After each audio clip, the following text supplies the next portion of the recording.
What is up, YouTube? Today is the day that I deliver my best of end of the year list. Probably said I wasn't going to do this. But I can never give up on the chance to spread a little bit of unknown music to the masses, and I just can never resist the chance to do that a little bit. Anyway, so I did not write a year-end list for No Clean Singing as I usually do, and I also didn't really put a whole lot of effort into this list for a myriad of reasons, but mainly, if you watch my channel, you'll kind of know I've been buying a lot of reissues this year, spending a lot of time with my head just way back in the 90s, listening to a lot of older stuff, as I did kind of last year, but I feel like last year I kind of did a good job of doing both old school stuff and paying attention to the new stuff. But this year, I completely feel out of touch with a lot of new releases like I usually am aware of. So this year, the list is just kind of lazy. Didn't put a lot of effort into it, but I didn't want to leave you hanging and give you nothing. So within this pile are my favorites of the year, and I do have a couple of honorable mentions that I don't have copies of yet because I hadn't got around to ordering them. While we talk, I'm going to play one of my favorites from 2014. This is Nasheim with Solen's Vemod. Came out on Northern Silence Productions, and it's really great atmospheric black metal. So another thing is that these are not in any order. I didn't want to arbitrarily pretend that this one is better than this one and yada yada yada. You're going to just have to rely on my opinion for what I thought of them and judge for yourself. Chiefly, I just want you to check these out if you're not aware of these and they sound up your alley. We'll start off with one that actually did not come out in 2017. It came out December 16th of 2016. But I feel like after a certain time in December, if something comes out, it kind of just gets wrapped around to the next year. And I didn't wind up getting a copy of this Gudatall by Murg until, I don't know, I want to say maybe March or so of the next year. Bought it on CD, blew my goddamn brains out. It's cool in so many different ways, it's hard to really put my finger on it. Sometimes reminds me of the brilliant riffing of Emperor. It sounds quite Norwegian. It sounds quite a bit like anything that would have come out maybe like post 95 Norway. But it's real dense. It's real dark and just black as all fuck.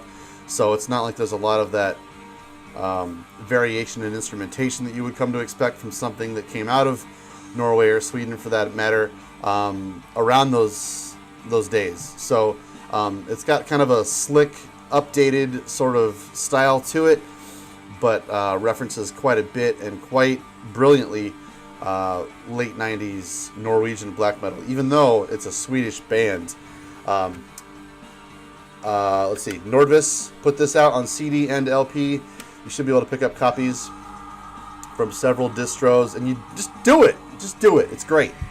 Murg Gudatall. Next, I did a review of this album, and I still love it to death. Emptiness, Not for Music. Really, really, really strange and unique sort of release out of Belgium. This band had been experimenting, I feel like, kind of building up to this album or style for the last few releases, and here they just really hit the mark on the head with what they were trying to do. Super fascinating release, and I'm just dying to hear what they do next. Style-wise, I've never really heard anything like this, but it's like, it's really subtle, it's really vast and inhuman and almost robotic in style. Just a really, really strange and interesting release. Not for most people, to be sure. But I found it really fascinating and interesting and atmospheric as all damn get out. Yeah, I was fascinated with this release for a couple of weeks. I could not stop listening to it. It took me a while to figure out how to listen to it in a way. It's just got a lot of Really awesome ideas going on. Seasons of Mist put this out, so you shouldn't have any problem finding this all over the place. It's great. Next, speaking of great, Sons of Crom, the Black Tower. This should be on a lot of year-end lists because it's fucking stellar. Just borrowing influences from all over the damn place. Also, spring for the Digipack version of this. It's goddamn awesome. It's gorgeous. Digibook no, it's not A5, but whatever. It's got lots of pages of artwork for each song. Talked about it in length in a couple of my videos. Also gave away a copy of it. But just great black metal, power metal, folk metal, referencing hugely Bathory's Viking era stuff. Really Blood on Ice mainly. So imagine if Blood on Ice were a band and playing music today. It sounds quite a bit like this, but Sons of Crom really still has their own unique charm to them. And if you haven't, check out the one before this one that came out. I can't think of what it's called. Riddle of Steel. Yes! Thank you, Brain. Riddle of Steel is great, but it didn't come out on Bindrune and Nordvis, but this one did. Pick it up. It's great. Don't fuck up. Now, I guess if I had to pick a number one release for the year, it might be this one, Exuvia, Ruins of Beverast. I was just completely enamored with this album when I first heard it. It's just the perfect fruition of what Ruins of Beverast has been kind of chipping away at style-wise for the last couple of years with its really, really strange sampling, building upon those sort of strange atmospheric samples and having moments of fury, having infinite depth to it production-wise and music-wise. Just, it sounds like the most gargantuan, beastly, vacuous album ever recorded. I can't recommend this enough. Exuvia by Ruins of Beverast. If whatever your hang-ups are on this album, just throw them in the trash and give this a listen. It's a fascinating, amazing release. Get it. Next, I don't know. Here, this one came out actually early in the year, so we'll just grab this one. Falls of Rauros with Vigilance Perennial. This is just really everything I expected it to be. I knew these guys were capable of an album so intricate, delicate, yet fierce and memorable and melodic. It just delivers on so many different levels. It's challenging, all in the same. Even though I hold Falls of Rauros so dear to my heart, it's some of my favorite music, it still is a super challenging listen. Even when you get more familiar with the record, it's always kind of an ostentatious sort of record to get through. But it's amazing, brilliant, forward-thinking, and original as all hell. Falls of Rauros, Vigilance Perennial on Bindrune and Nordvis. Plenty of copies for you to pick up. Next is Sarcasm within the Sphere of Ethereal Minds.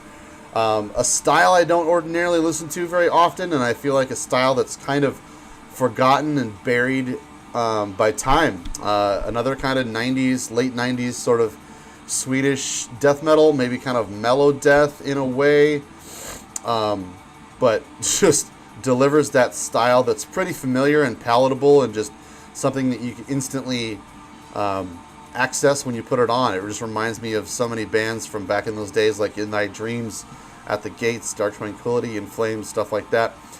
Those things are just total brethren to this band. And in fact, these guys pretty much had a lot to do with starting that style back in the day. But this is so modern and so fucking fierce and vicious and challenging in all the same coin.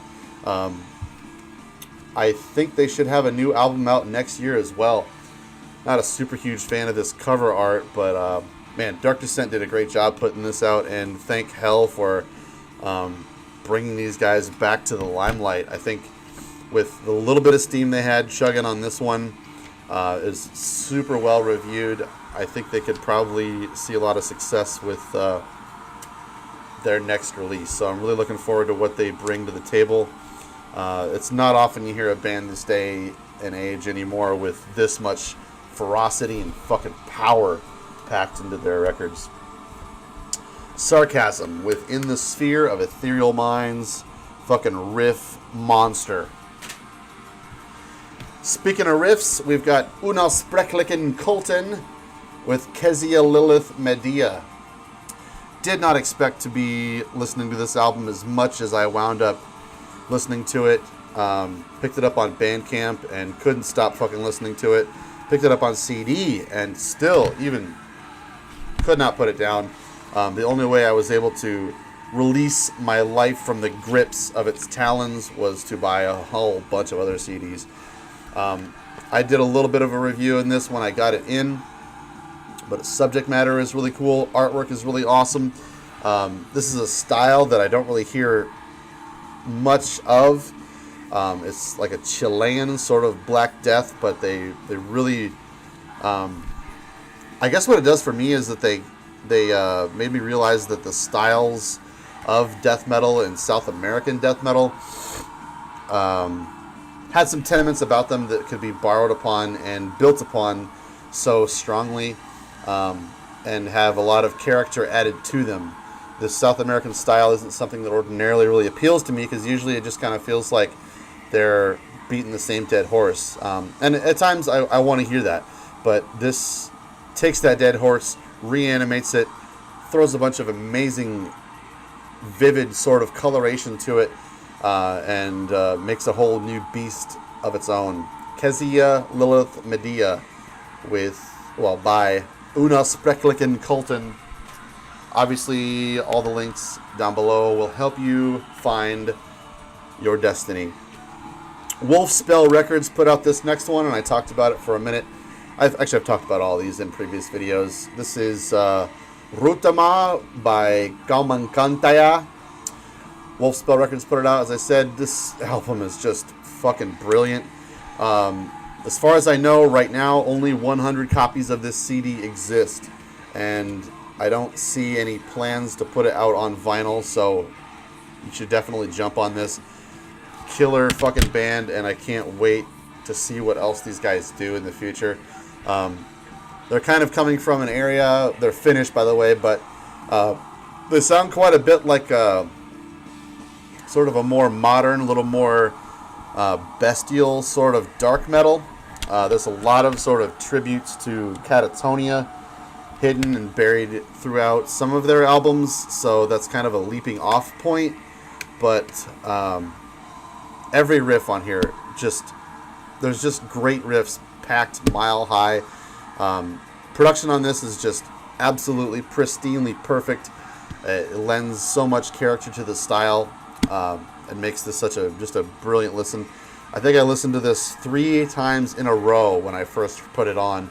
I was just absolutely floored, and when it was over, I was like, no, more, again. 3 times in a row, I couldn't stop listening to this thing. So check this out, Routamaa by Kalmankantaja. Next, I did a review of this earlier, Despond by Loss. Super just captivating and rapturing sort of atmospheric listen. Just the doomiest and funeraliest of all funeral doom. Coming from the United States. Whoa! Didn't expect that. Gonna have to get it on LP apparently. Check out my review of it. I think I did a really good job on that review. Kind of proud of that one. But yeah, this album has so much character and so much variation to offer that this is going to be something I reach for quite a bit throughout the years, because I already listened to their previous full-length. I'm not going to... was it Despond? Yeah, Despond. This is Horizonless. Did I say this was Despond? I'm sorry. Despond is the one that's previous to this album, and it's great, but Horizonless is the new one. And I feel like they also were able to progress nicely from Despond and find sort of a new growth in their style, and I was pretty proud to hear them pull that off pretty well and just pull off a monumental, emotional wreck of an album. Horizonless by Loss. Next is Panphage with Drengskapr. Nordvis put this out. Didn't really listen to this a whole lot, but the times that I did, it really blew me away. This guy is another fucking riff monster. I just keep meaning to get back to this. I haven't really been in the mood for something like this.